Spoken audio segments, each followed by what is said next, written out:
coaches, because I get excited over there, even in my suit, grabbing Coach Tyler's leg, like.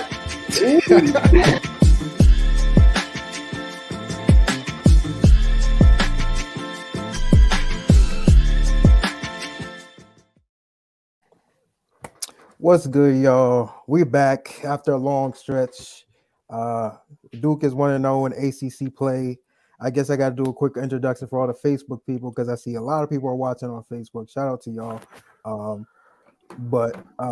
Yeah, this is Crazy Twitter Live. It's a show we do on Twitter. My handle, I usually put it in there, is @DukeNBA. I'll just put it in there now. But yeah, we partnered with the devilsden.com. Shout out to them. Subscribe to them. Please subscribe. A lot of y'all call me insiders. These are the real insiders, John Watson and Adam Rowe and the team. Shout out to them.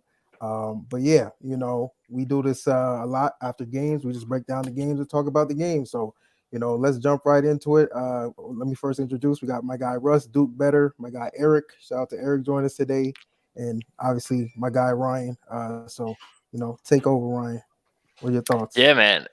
First thoughts was slow start after the hot start. It was kind of concerning right away after Eric and I were talking before we started. How it was like, man, they kind of got to a great start, and it was like they just kind of thought they were going to be able to coast, and in the ACC you're not going to be able to do that. Can't get away with that, especially against a good team like Virginia Tech.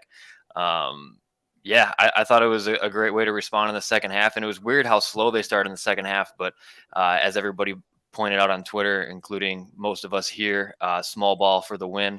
Mark Williams comes out, and I don't think he played again after he came out. They even subbed in Bates Jones instead of Mark Williams when AJ Griffin came out for about 10 seconds. So, yeah, great way to start ACC play. Russ, I'll let you take it away with a few of your first thoughts. Yes, I'm drinking a beer here that's in honor of the Duke offense. It's called Found It. It's called Found It. We found it. That happens. I mean, I think I've said a bunch on my Twitter feed that one of the better bets when it's a younger Duke team has generally been fade Duke in the first half. Like Duke, especially early in ACC play. I mean, we've been playing the South Carolina States, right? That adjustment up in difficulty is really difficult for a young team.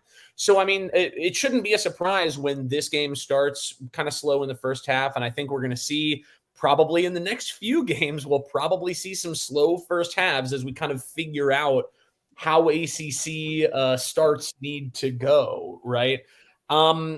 Everybody's already said a lot of the pertinent things. AJ Griffin, we've got it going on in the chat already. Yes, sir. AJ Griffin. Go ahead. I said on, I believe, one of these shows that I was pretty confident before the season started that he would be our best shooter based on what I saw preseason. I think when we were doing the Patrick Baldwin talk about, like, did we need him, did we not? I was kind of like, AJ's a really good shooter, though. Like, people don't talk about it, that people throw out the Justice Winslow comparison a lot. Like, AJ can shoot from a lot of different places. Yeah. Very buttery, very different in that regard. And the defense, best of all, the defense is really coming along. He's still struggling in ISOs down in the post, but a lot of our players are. So I don't really hold that against him. He's still figuring that out. He's just so dangerous on the perimeter. His hands are so active. He got so many deflections today. And again, his shooting numbers for the year right now, over 45% from three, 100% from the free throw line, admittedly on not a lot of attempts. But AJ is really the X factor for this team going to the next level. We know what Paolo can do. We know what Dell can do. But AJ getting to the level that sort of people expected of him coming in is really, really good. And a quick shout out to Joey Baker as well. I know he didn't do like a ton today, and he obviously had that one blown coverage that wasn't awesome. But I love that he's driving the ball more. He's not completely one-dimensional. He's got that second dimension. He's already taken 25 twos this year. He took 20 last year. He made in his first 3 seasons 38% of his twos. He's made 48%, including today, this year. And most importantly, I think, he has just as many free throw attempts this season as he has in his first 3 seasons combined. When you're that good a free throw shooter, it's very important to get to the line. Joey's figured that out, and he's making it happen. And he's giving us some valuable spot minutes off the bench. Yeah, I agree before with we you. jump to Eric, I forgot Tick Pick too. Shout out to Tick Pick, of course. For the people on the bottom, as you can see, on the bottom, use the promo code Duke Nation, get tickets off, get discounted tickets, which time is running out. Coach K's final year. But Eric, my fault. Go ahead. The one thing I was discussing with Ryan before we came onto the show, like this team would never lack confidence coming into a game, no matter the opponent. But the one thing that I've seen so far, is the confidence doesn't match the effort early on in a lot of these games. So, once they figure that out, this team will be dangerous as the season progresses. So, and again, you kind of sort of have to chalk that up to. I mean, it's a young team, Argent Park. Yeah. I know that Wendell is really the catalyst of this team, the engine of this team. But large in part, this is a young team across the board. So learning how to not just walk onto the court and expect a 20-point win is something that they're going to have to figure out. And I kind of sort of wish they would have figured that out by now going into conference play, but tonight was a learning lesson. Like, you can't, even in ACC play, you can't just walk on the court and say, "Hey, we got a dub." Exactly. You're gonna have to scrap. You're gonna have to fight, and they know within themselves they're the best team in the ACC. They know within themselves they're arguably the best team in the country. But that effort has to show, and once that effort matches that confidence, Duke is going to pull out wins left and right, man. Yeah, and I think one thing I think we should try to break down a little bit is that first half lull that we went through when they kind of we punched Virginia Tech in the mouth and they came back and just hit us right back and kind of pulled away with it at the end of the first half there. Couple quick notes on that. I think when there's situations like that, I'd expect a little bit more out of Wendell. He obviously came around, had a great game, 18 points. He shot 6 of 9, so he was very efficient. And that was the majority of that was at the beginning of the first half and then into the second half when they went to small ball. But Eric, I'm curious your thoughts on when the team does get down. Sorry, we're gonna go to Zion. We'll go to Zion. We'll go to Zion. Sorry. We'll go to Zion. I was trying to punish you for not. I was punishing you for not bringing up Tick Pick. That's all I was trying to do. This isn't your show, Zion. Let other people talk. Sit in the corner for a few minutes after that Tick Pick botch. Like, dang, people in the comments asking, what? Okay. How about this, Zion? As the person who is correct, Wendell's the best player on the team, but who is incorrect in saying he's the 4th most talented player on the team. We don't got to get to that. He's the second most talented player in this team. What were your thoughts, and what do you think on going forward when the team does get punched in the mouth like that? And Dell kind of just took a back seat and let it happen when he had that hot start. I feel like he could have done a little more. I mean, I think it wasn't out of character for this team. I mean, they're young. Like, this is a young team, so they're still figuring out their identity. So, like, people thought, I saw the spread was like Duke was gonna blow this team out. I didn't agree with 10. that. It was 10. Okay, I think so. Yeah, they covered. So like, it didn't look like that. But like, but that's not a surprise. Yeah, it's a young team. It's a really young team, and they played at points. They played really, really young. Like, there were times the effort wasn't there. It was a lack of urgency. If you do that, you can get away with that at home. You do that on the road, it's going to be hard to come back from that, especially for a young team. But, I thought the biggest turning point, and I kind of tweeted it while it happened. I'm not taking a victory lap, but I'm taking a victory lap. No, not you. Mark Williams, I tweeted Mark Williams, this is not the game for him. It's just not a game for him. And we've seen that so often. Like, when teams go small, it's hard because they pull him out the paint and you don't have that rim protection. And then on the offensive end, this man can't really get the post position he wants, so he becomes, useless. So AJ Griffin became the player we want to all see tonight. I told y'all last week. Last week was a confidence booster week. Build his confidence, and this week you will reap the benefits. They reap the benefits, and now you have a legit. Someone said it. Shout out to Sean Davis. AJ was the player of the game by far. Paolo played great in the second half. Wendell, was consistent throughout the game for pretty much when he was attacking. But AJ Griffin turned that game around, and now Duke has the versatility that we've been preaching all year. This team is scary. I don't care how this game went. This team just became really scary because when you have these big teams playing, you can match up obviously with Mark and Theo, But when teams go small, we don't have an issue anymore. We just put Powell at the 5, AJ at the 4. It's a party, man. But go ahead to your next point. No, my point was just to ask Eric about Wendell's first half and also Paulo's too. Like I think Andre in the comments just kind of mentioned it. Is he wasn't playing bully ball. He was settling for threes when he shouldn't have. He wasn't taking guys into the paint. So I'm curious Eric's thoughts on Paulo's kind of hesitation in the first half. Man, you know what? One thing when the ball stops in this offense, they get stagnant. And you when you have Paolo versus 5, that's handcuffing the entire team, to be quite honest with you, man. And I get it. Paolo wants to show off the skills. He wants to show off the repertoire. But there's just sometimes where, you know what, man, you just need to take your butt down there in the block and just put your hand up and they're going to feed you. We don't need elbow jumpers. We don't need stress threes. Sometimes we don't.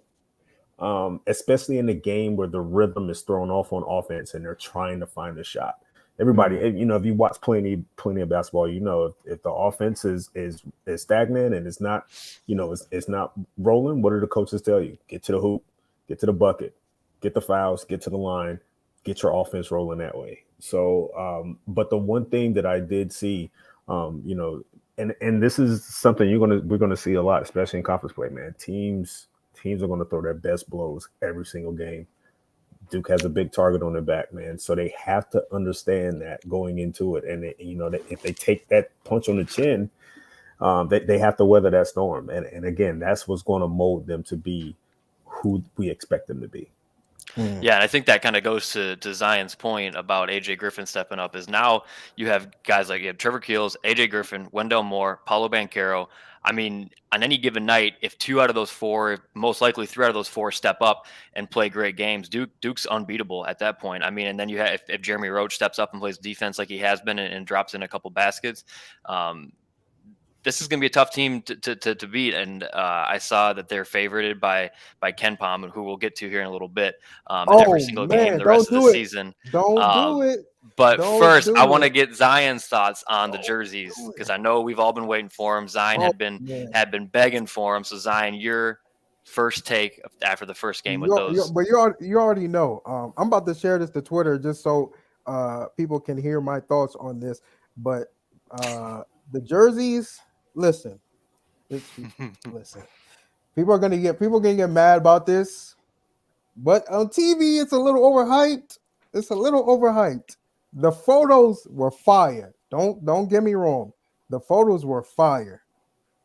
And like I said to you during the game, on TV they don't look as good because they look like every other white jersey from a distance. But because the other Brotherhood jerseys are navy blue, which we had never seen before. That was a whole different thing. But you saw those pictures they tweeted out of AJ and a few other guys during the game, and it was like, whoa, those are nice. But from a distance, I agree. The lettering definitely didn't stand out on the white jerseys compared to the navy blue one that we saw. Yeah. So and that's what threw it all off right there.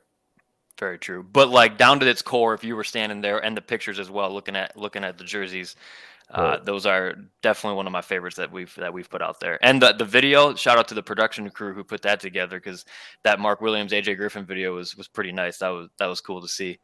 Now, Russ. Shout out to Nolan too. I know Nolan's probably watching this. I know he's at home doing nothing. I know you're probably tuning in, but shout out to you for creating those jerseys. But go ahead.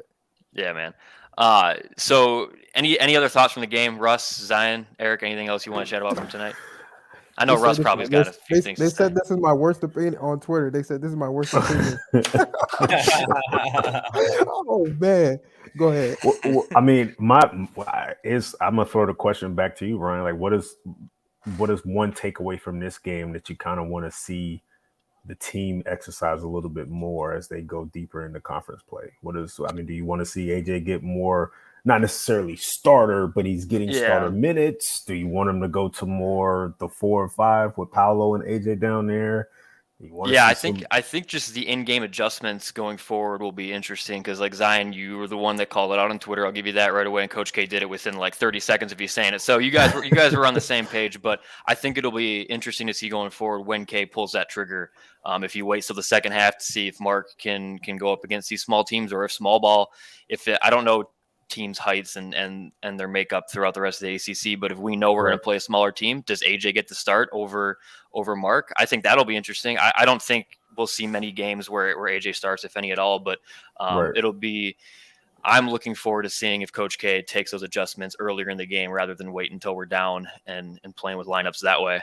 Other than that, I just want to see Paulo. Paulo could go for 30, 35 on any given night if he wanted to. If he just plays to his strengths, there's times where they had 4 guys on the perimeter and Paulo was one of them, and he ends up being the one that takes the 3-pointer. It's like, man, just go ISO on these guys. No one can stop you, man. You're a lottery pick. You're 6'10", 250. No reason why you shouldn't just play bully ball. Yeah. Right. So, and then, I mean, even Wendell, he should be a little bit more aggressive. I think he shot 6 of 9. That's super efficient, but why not take 15 shots if you have the opportunities to? So, Russ, I'll let you end the conversation about this game before we jump into 2 or 3 other things. Yeah, I think that Paulo has the thing that a lot of our lottery top pick guys have had over the years, which is that, as Eric said, they want to show off the skills. And so we've had a number of guys who could dominate down low who have taken some mid-rangers, taken maybe a few more threes than we would like, rather than just constantly bullying down low. And also, I sympathize. It must suck to just get hammered all game.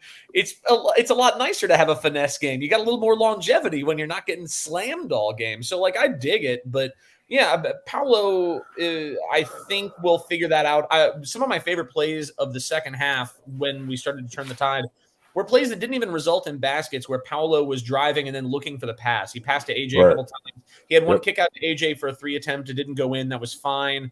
He had another one where he kicked to AJ in the middle. I think AJ was fouled. But like just looking for the guy in addition to looking for his own stuff. And then he also started to turn his own image against his defender a little bit. They thought he was going to pop that mid-ranger every time.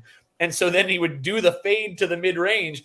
They would leap. Aluma leapt every single time at that, and then he would just do the pivot, go in for the easy layup at that point. I think the more he sort of uses that intelligence, even more than bully ball, he's just such a really smart player at the end of the day once he starts, engaging in that manner. So I think just playing really smart basketball, not worrying so much about popping those mid-rangers, but, letting that go. And the other thing is about Mark Williams. I know there's been a lot of back and forth on Twitter. I've gotten into it with a few people about this. But, like, people panic too much when he can't defend against teams. It's not even necessarily small teams, but just teams where all 5 players can shoot threes, right? Like, if their big man is 6'10", but he doesn't play down low, what's the point of playing Mark at that point to some extent, right? Like, I know I tweeted out earlier, in the defeats that Roy Williams took over the last several years where they had multiple bigs, it was usually against small ball teams like that Walford loss, frankly, and some of the other ones where he just insisted on playing the bigs the whole game, didn't go versatile, kept them in and said, hey, we're going to do this. It's not a slight to Mark to say, hey, you're not as effective a perimeter defender as AJ Griffin or as some of these other guys, right? Like, he can still be a first-round talent, true big man in the NBA and drop coverage while also not being ideal in a college scenario against teams that are going to pop 33s a game, or at least that's what their game plan is. Yeah. So I don't think it's an indictment against Mark at all. I think he's going to be tremendously talented, especially on the weak side down low all season. And in those matchups against big men, we're really, really going to need him. But in games like this, I agree. I think we're going to start him, just see if he can get some dunks, see if he can get going, establish a presence.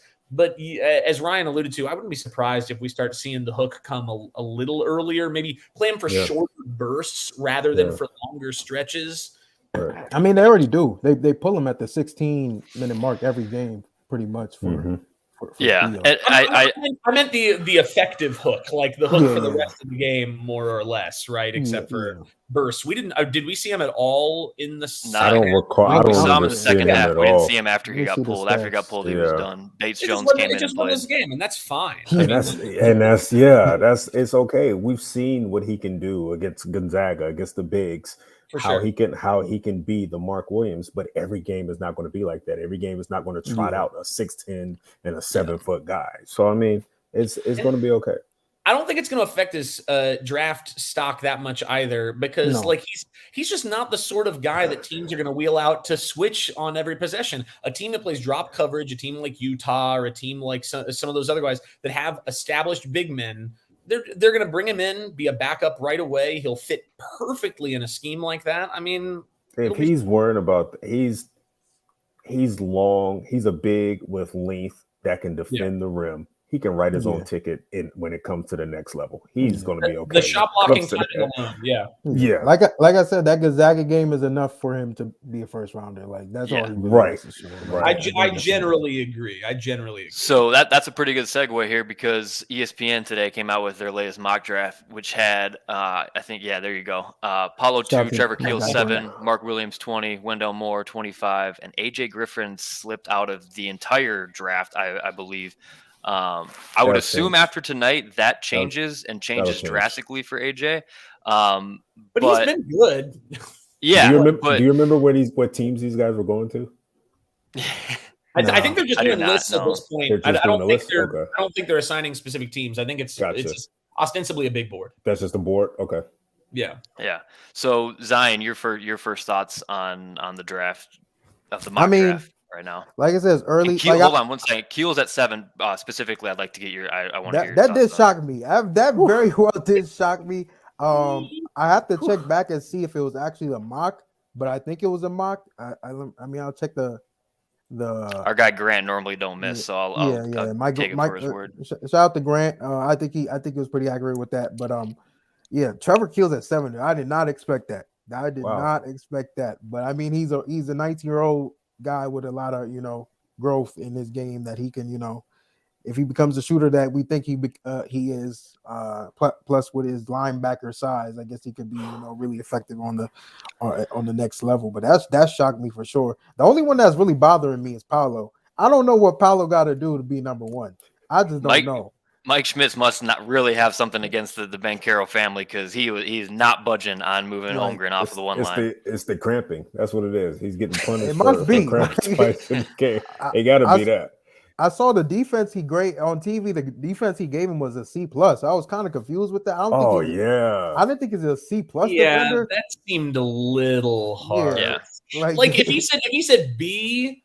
Or like, okay, I'll cop to B. Like he's let some guys slide sometimes. He, like AJ, has sometimes struggled in post ISO situations on occasion. So like I'd be fine to cop to. C+ did seem a little tough to me. That seemed so if the season ended today, not the rest of the season, where would you all pick AJ in the draft? What's your highest you'd pick AJ if you're an NBA GM right now? Not to the end of the season, right now. I mean, 18 range. I'd go higher. Range. I'd go higher. The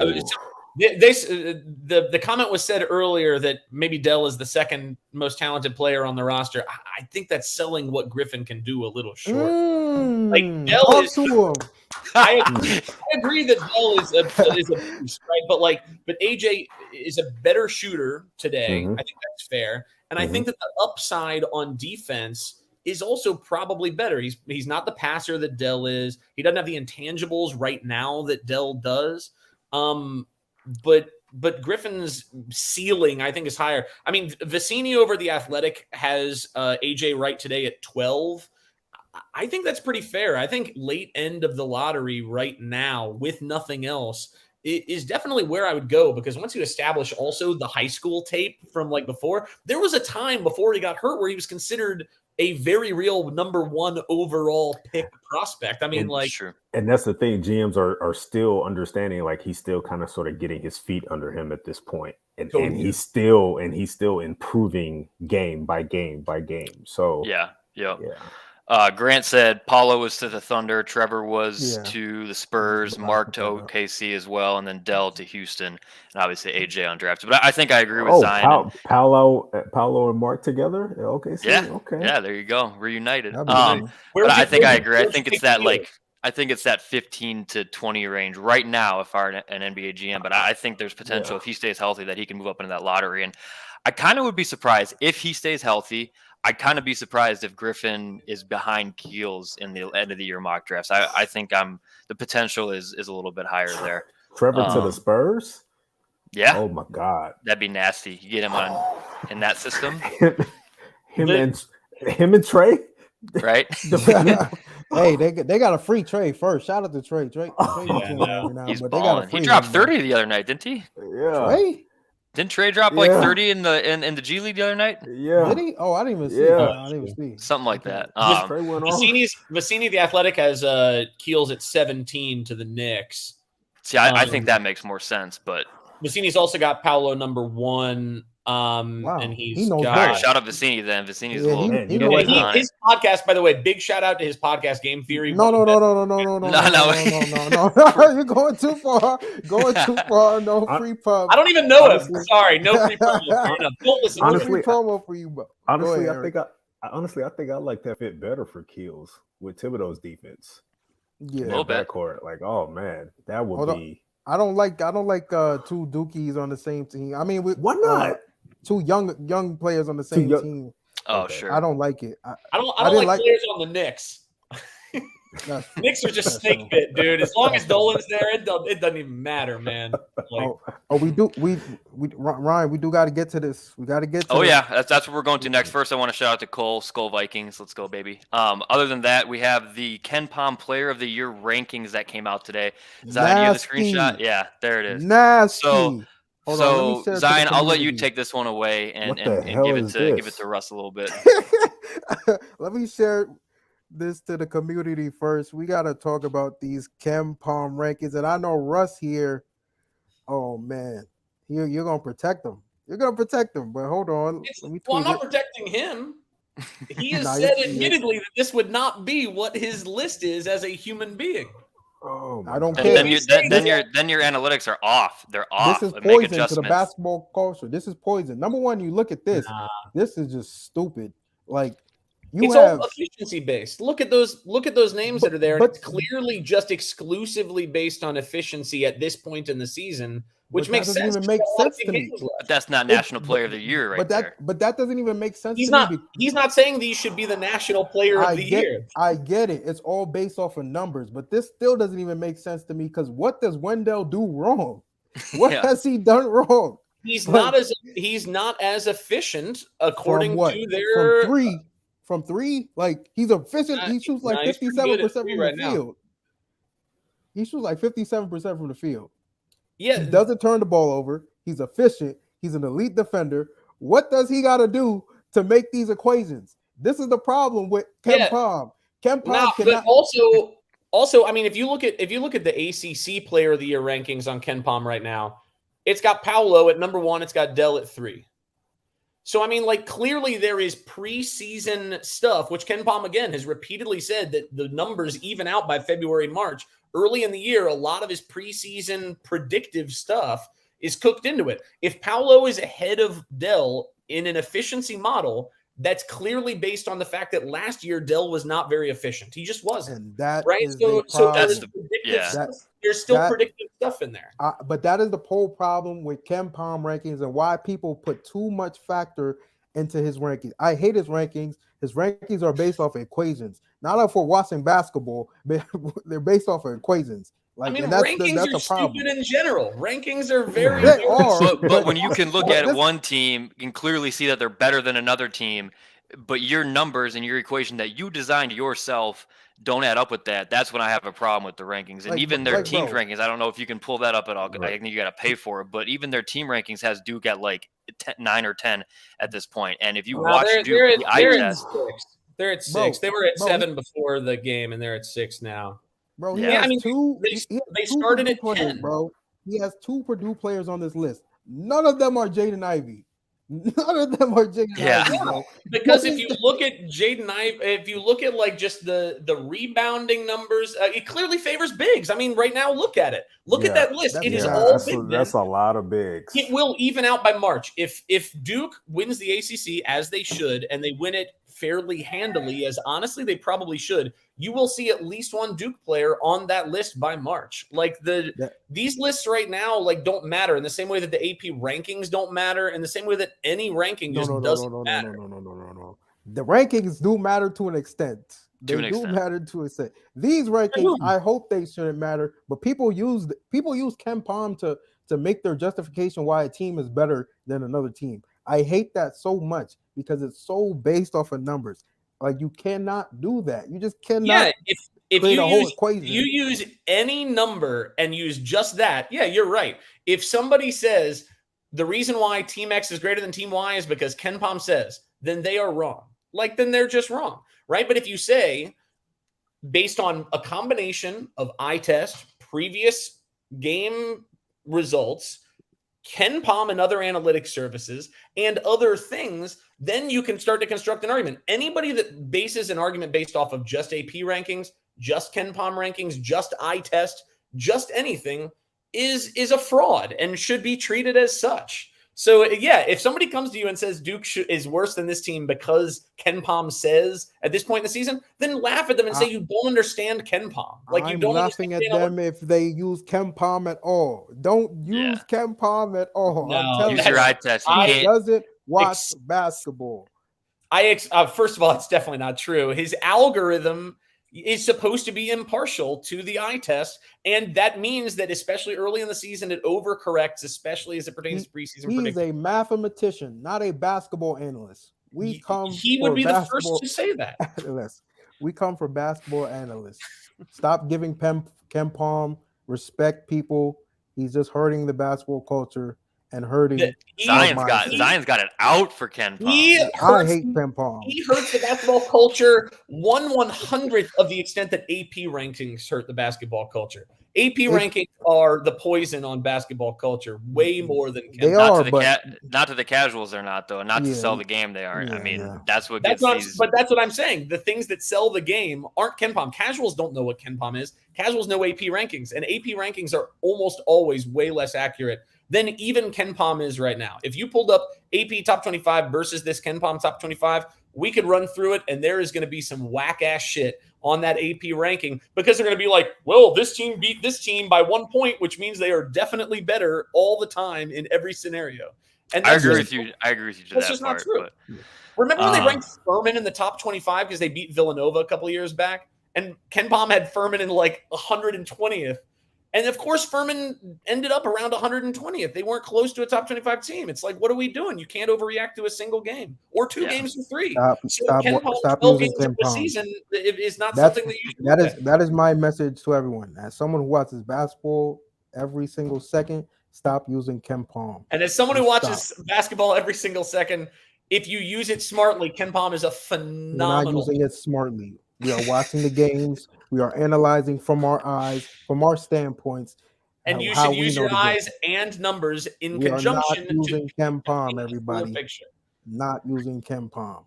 But yes. All right. Well, for the last thing I want to mention, and I want to maybe get some predictions in the chat. Eric had nothing to say about Ken Pom. Eric said, "I'm out of here. I'm not doing this." I think my guy Eric. I like Bart. Shout out to Bart Torvik. I like Bart Torvik too. That's some good analytics right there. Also, yeah. Kate said, "Let's get off this Ken Pom topic." So we're getting off Kate. Shout out to Kate. The last thing I want to mention tonight is we got an announcement tomorrow from a 4-star recruit, Sean Stewart, 6'8", 4-star on the 247 boards. Picked up 2 crystal balls tonight to Duke. He announces tomorrow at 4:15 p.m. Eastern time. So be on the lookout for that because he's 2023. So that'd be another commit for John Shire. And I think shout out to Grant again. He tweeted out that it's like since Shire's been announced as a coach, he's gotten like 1 commit every 28 days or something like that he's been the future head coach of Duke basketball. So, I mean, that's pretty impressive. 4:15 Eastern time tomorrow. Look out for that. Let me get the screen on let me get the screen on that. But apparently, according to the 247, shout out 247, the Devil's Den, this is 100% commitment to Duke. 100% commitment. And he's committed Zion, you're the insider. You're the insider. I'm not no insider. Like I said, give us the scoop. Like I said, the insiders are at 247, Adam Rowe and John Watson, not me. Stop putting me in that insider group. Thank you very much. I don't know about there that. It is. But... Oh, you come on now, Zion. You tweet like, "Oh, something's coming" with like a GIF of somebody looking like this. Like, come on, bro. That's not insider. That's just having fun with Twitter. You know. Oh, so you're doing it blind with no information? All right. Listen. Sometimes I find out things. Sometimes I found, but I don't go searching for them. They come to me.